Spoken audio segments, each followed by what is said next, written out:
ಒಳ್ಳೆಯವರ ಶಾಪ ತುಂಬಾ ಭಯಂಕರವಾಗಿರುತ್ತೆ. ಹಣ ಇದ್ದವರ ಹಿಂದೆ ಜನ ಇದ್ರೆ, ನಿಯತ್ತು ಇದ್ದವರ ಹಿಂದೆ ದೇವರು ಇರ್ತಾನೆ. ಬಡವರ ಮುಂದೆ ನಿನ್ನ ಉತ್ತಮವಾದ ಸಂಪತ್ತಿನ ಕುರಿತು ಮಾತನಾಡಬೇಡ. ರೋಗಿಯ ಮುಂದೆ ನಿನ್ನ ಉತ್ತಮವಾದ ಆರೋಗ್ಯದ ಬಗ್ಗೆ ಮಾತನಾಡಬೇಡ. ದುರ್ಬಲರ ಮುಂದೆ ನಿನ್ನ ಶಕ್ತಿಯ ಬಗ್ಗೆ ಮಾತನಾಡಬೇಡ. ದುಃಖಿತನ ಮುಂದೆ ನಿನ್ನ ಜೀವನ ಸುಖಗಳ ಬಗ್ಗೆ ಮಾತನಾಡಬೇಡ. ಖೈದಿಯ ಮುಂದೆ ನಿನ್ನ ಸ್ವಾತಂತ್ರ್ಯದ ಬಗ್ಗೆ ಮಾತನಾಡಬೇಡ.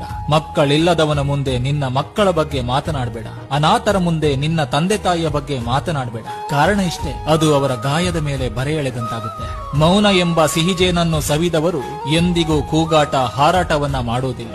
ಅನುಭವ ಹೆಚ್ಚಾದಂತೆ ಮನುಷ್ಯ ಮೌನಕ್ಕೆ ಶರಣಾಗ್ತಾನೆ. ಕೊಡುವುದನ್ನು ಶುರು ಮಾಡಿ, ಬರುವುದು ತಾನಾಗಿಯೇ ಬರುತ್ತದೆ. ಅದು ಸಂಪತ್ತೇ ಆಗಲಿ, ಗೌರವವೇ ಆಗಲಿ. ಸಂಪತ್ತು ಎಷ್ಟೇ ಇದ್ದರೂ ಸರಳತೆ ಮಾತ್ರ ಮನುಷ್ಯನಿಗೆ ಒಳ್ಳೆಯ ಗೌರವ ತಂದುಕೊಡುತ್ತೆ. ಯಾಕಂದ್ರೆ ಸಂಪತ್ತಿಗೆ ಬೆಲೆ ಕಟ್ಟಬಹುದು, ಸರಳತೆಗೆ ಬೆಲೆ ಕಟ್ಟಲಾಗದು. ಮನಸ್ಸು ಪರಿಶುದ್ಧವಾಗಿದ್ದರೆ ಸಂತೋಷ ನೆರಳಿನಂತೆ ನಮ್ಮನ್ನ ಹಿಂಬಾಲಿಸ್ತದೆ. ನಾಯಿ ಮನೆ ಕಾಯುತ್ತೆ, ನಾಲಿಗೆ ಮನೆತನ ಕಾಯುತ್ತೆ.